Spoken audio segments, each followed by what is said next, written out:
حي على الفلاح.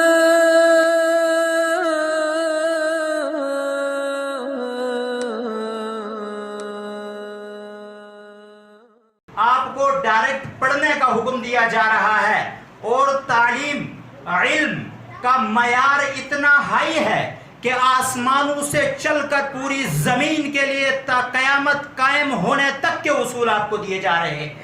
لہٰذا آپ کے رب نے آپ کو پیدا کیا ہے، وہی رب جس نے کائنات کو پیدا کیا، جس نے آپ کو پیدا کیا، جس نے آپ کو یتیمی کی حالت میں نبوت دینے پر قدرت رکھی ہے، اسی رب کے نام سے جب آپ پڑھیں گے، اس کے اوپر پورا کا پورا بھروسہ کر کے پڑھیں گے، تو یہ تبلیغ کا ذریعہ بنے گا، یہ ہدایت کا ذریعہ بنے گا۔